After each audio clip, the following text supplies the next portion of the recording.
महान लेखक प्रेमचंद ने कहा था कि न्याय वो है जो कि दूध का दूध पानी का पानी कर दे। ये नहीं कि खुद ही कागजों के धोखे में आ जाए और खुद ही पाखंडियों के जाल में फंस जाए। ये एक छोटी सी लाइन अपने आप में जितनी ज्यादा स्ट्रॉन्ग है, अफसोस की बात है कि इन शब्दों का अक्सर आम जिंदगी में उतारा ही नहीं जाता है। कई दफे ऐसा होता है जब हमारा कानून दूध का दूध पानी का पानी नहीं कर पाता और वाकई कागजों के पाखंडियों के धोखे में आ जाता है। और फिर क्या होता है आप जानते ही हैं, गलत फैसले दिए जाते हैं। कभी किसी मासूम को सजा हो जाती है तो कभी मासूम को ही न्याय नहीं मिल पाता है और असली अपराधी जो है वो छूट जाता है। एक ऐसी ही कहानी मैं आज आपके लिए लेकर आई हूं जहां एक 15 साल की लड़की का रेप होता है। वो अदालत जाती है, लेकिन अदालत न सिर्फ उसके साथ अन्याय करती है बल्कि उसे ही दोषी भी करार दे देती है। ये एक ऐसा क्राइम था जो देश के कानूनों में बदलाव लेकर आया था। ऐसे बदलाव जिनके कारण आज तक कई पीड़िताओं को, कई रेप विक्टिम्स को न्याय मिल पाता है। क्या थी ये कहानी? चलिए शुरू करते हैं। साल था 1972। महाराष्ट्र के देसाईगंज में एक आदिवासी लड़की रहा करती थी। नाम था मथुरा। अब आपके दिमाग में एक सवाल आ रहा होगा कि अगर लड़की का नाम ही मथुरा था तो भला कैसे उसी के नाम पर रेप की ये वारदात रिपोर्ट हुई और आज तक इसे मथुरा रेप केस ही क्यों कहा जाता है? क्योंकि हमारे देश में तो रेप विक्टिम की पहचान छिपाई जाती है, बल्कि ये अपने आप में एक अपराध है। अगर आप किसी रेप विक्टिम का नाम डिस्क्लोज करते हैं, उसके नाम को पब्लिकली यूज करते हैं और बताते हैं कि उसके साथ रेप हुआ था, तो आप कोई क्राइम कर रहे हैं। लेकिन इसके लिए यानी इस कहानी में ऐसा क्यों नहीं है? मथुरा रेप केस को मथुरा रेप केस ही क्यों कहा गया? ये जानने के लिए आपको कहानी में थोड़ा सा इंतजार करना होगा। तो मथुरा आदिवासी समाज की लड़की थी। काफी छोटी थी जब माँ बाप गुजर गए थे। माँ बाप के गुजरने के बाद मथुरा अपने बड़े भाई गामा के साथ रहा करती थी। कहा जाता है कि मथुरा का एक और बड़ा भाई था, लेकिन वो कहीं और रहा करता था।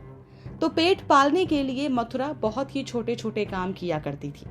एक घर में जहां वो काम करती थी, वहीं नुशी नाम की एक औरत भी काम किया करती थी। नुशी का एक भतीजा हुआ करता था जिसका नाम था अशोक। तो एक दिन अशोक और नुशी की मुलाकात हुई और धीरे धीरे दोनों के बीच प्यार हो गया। दोनों कई बार साथ भी रहा करते थे और दोनों के बीच फिजिकल रिलेशनशिप भी बन चुका था।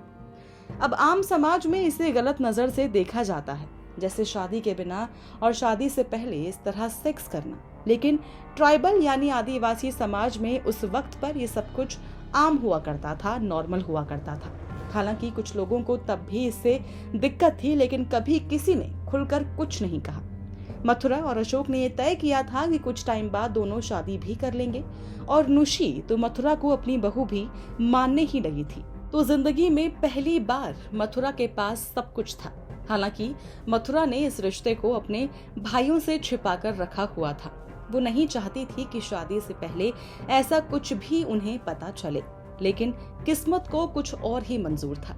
कुछ टाइम बाद गामा को पता चल गया कि मथुरा अशोक के साथ रिश्ते में है और दोनों के बीच काफी कुछ हो चुका है। इस रिश्ते और अपनी बहन से नाराज गामा ने अब एक बहुत बड़ा कदम उठाया, जिसने कुछ ही दिनों के बाद मथुरा की जिंदगी हमेशा के लिए बदल कर रख दी और तहस नहस कर दी। दरअसल गामा ने पुलिस स्टेशन में जाकर अशोक और उसके परिवार के खिलाफ रिपोर्ट दर्ज करा दी। रिपोर्ट में ये लिखवाया कि अशोक उसकी बहन मथुरा को किडनैप कर चुका है और उससे सेक्स वर्कर की तरह काम करवा रहा है। तो 26 मार्च 1972 पुलिस मथुरा, अशोक और उसके परिवार वालों को थाने में बुलाती है। मथुरा के भाई ने जो रिपोर्ट दर्ज करवाई थी, उसी सिलसिले में सबके स्टेटमेंट रिकॉर्ड करने थे। पुलिस ने एक एक कर सबसे पूछताछ की और थोड़ी देर बाद अशोक को एज प्रूफ लाने के लिए घर भेज दिया। ये सब करते करते रात के 10:30 बज चुके थे। थाने में जो हेड कांस्टेबल सबके बयान दर्ज कर रहा था, वो घर चला जाता है। थोड़ी देर बाद बाकी सबको भी घर भेज दिया जाता है, लेकिन मथुरा को रुकने के लिए कहा जाता है। उससे बोला जाता है कि थोड़े बहुत सवाल और हैं जो उससे पूछे जाने हैं। तो अशोक और नुशी पुलिस स्टेशन के बाहर वेट कर रहे थे। साथ में एक और शख्स मेश्राम भी मौजूद था।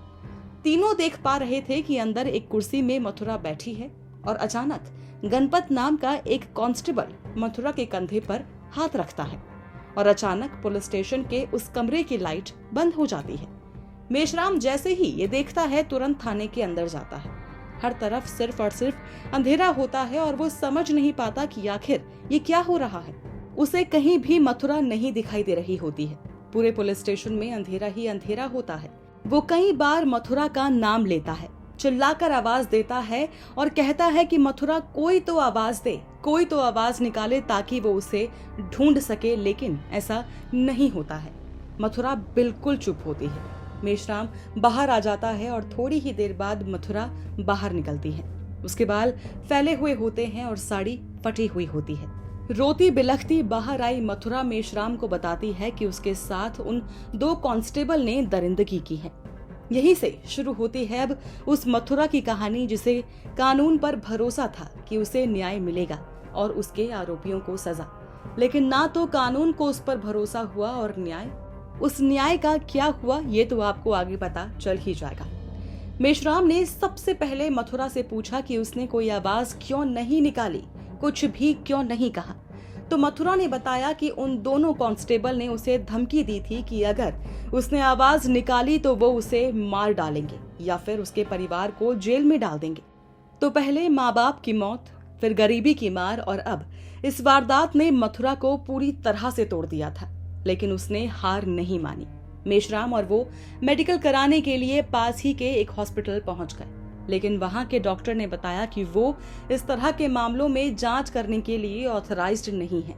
इसके बाद दोनों शहर से थोड़ी दूर दूसरे हॉस्पिटल गए, लेकिन क्योंकि मथुरा सेक्सुअली एक्टिव थी और उसे धमकाकर भी पुलिस वालों ने चुप कराया था, तो इसीलिए उसके शरीर पर जबरदस्ती के निशान नहीं मिले और जो टेस्ट उस टाइम पर हुआ करता था यानी कि 2 फिंगर टेस्ट, उसमें भी कुछ नहीं निकला।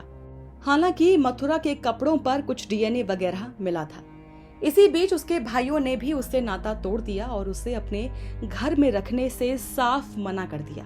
रिपोर्ट्स बताती हैं कि इस वारदात के बाद अशोक और उसका परिवार भी मथुरा से दूर हो गया था।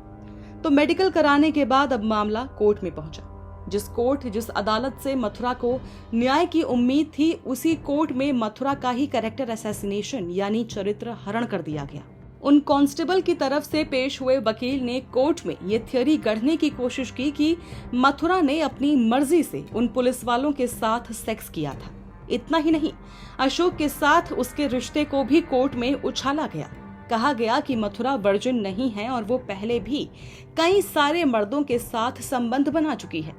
इसके बाद सबसे बड़ा सवाल जो उठाया गया, जिसने पूरा का पूरा केस मथुरा के हाथ से ले लिया, वो यही बना कि आखिर मथुरा चीखी चिल्लाई क्यों नहीं। इसका मतलब यही निकाला गया कि सब कुछ उसकी मर्जी से हुआ, उसके कंसेंट से हुआ। जज ने भी यही माना और रेप के वक्त मथुरा की खामोशी को ध्यान में रखते हुए ही दोनों कांस्टेबल को निर्दोष करार दे दिया गया। कोर्ट ने मथुरा को झूठा बताया। अपने फैसले में कहा कि मर्जी से सेक्स करने को उसने रेप सिर्फ इसलिए कहा क्योंकि वो अशोक यानी अपने बॉयफ्रेंड के सामने नेक दिखना चाहती थी, महान दिखना चाहती थी। अपने बारे में इतना सब कुछ सुनने के बाद भी मथुरा ने हार नहीं मानी। उसने बॉम्बे हाई कोर्ट का दरवाजा खटखटाया। सारे सबूतों को वहां भी पेश किया गया, लेकिन यहाँ फैसला मथुरा के पक्ष में आया। हाई कोर्ट ने कहा कि अगर पीड़िता डर या किसी और वजह से मना नहीं कर पाई, चीख चिल्ला नहीं पाई, बोल नहीं पाई, तो उसे कंसेंट नहीं माना जा सकता है। ये नहीं कहा जा सकता है कि उसने अपनी मर्जी से सेक्स किया है। तो इसके बाद गणपत को जहां 5 साल की जेल हुई, तो वहीं दूसरे कांस्टेबल को जिस पर सिर्फ छेड़छाड़ का आरोप लगा था, उसे 1 साल की सजा दी गई। ये सजा बेहद कम थी, लेकिन मथुरा को लगा कि आखिरकार उसे न्याय मिल ही गया है। तो जीवन में मिले हर अन्याय के बाद पहली बार मिले इस न्याय की खुशी मथुरा के जीवन में ज्यादा दिन नहीं टिक पाई।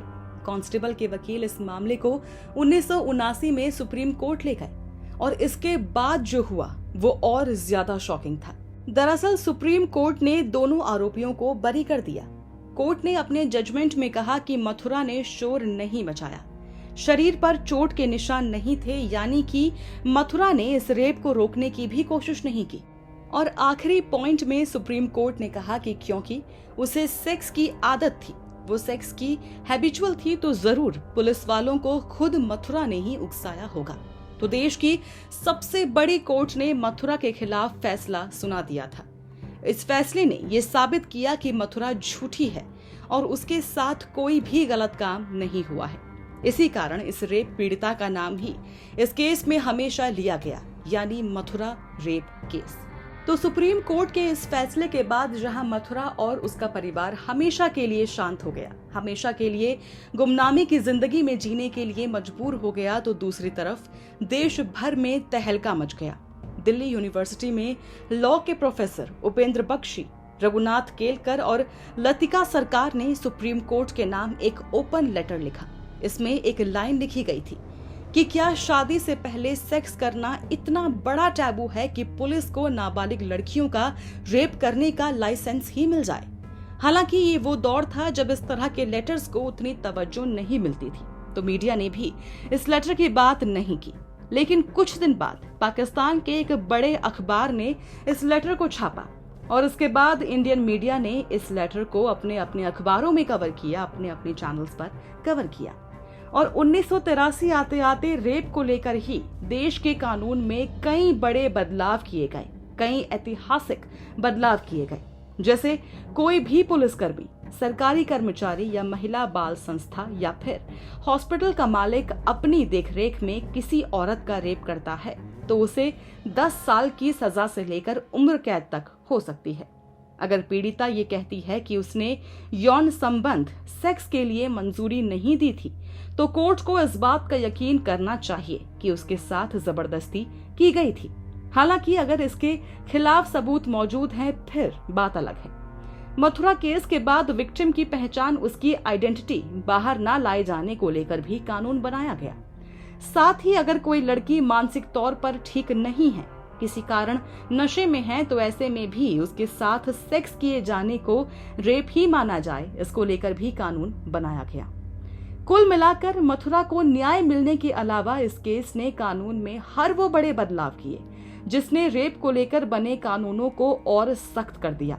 मथुरा के साथ अन्याय हुआ था, लेकिन इस केस ने देश की हर लड़की के लिए न्याय का रास्ता खोल दिया। मथुरा रेप केस ने पूरे देश को सोचने पर मजबूर किया कि बलात्कार क्या होता है, कंसेंट का मतलब क्या होता है और नो कहने का मतलब क्या होता है। आज 50 साल से ज्यादा हो चुके हैं इस केस को। अगर आप सोच रहे हैं कि मथुरा आज कहाँ है, तो बता देती हूँ कि मथुरा अपना गांव छोड़कर जा चुकी है और गुमनामी की जिंदगी जी रही है। बताया जाता है कि इस वारदात के कुछ ही वक्त बाद उसने शादी कर ली थी।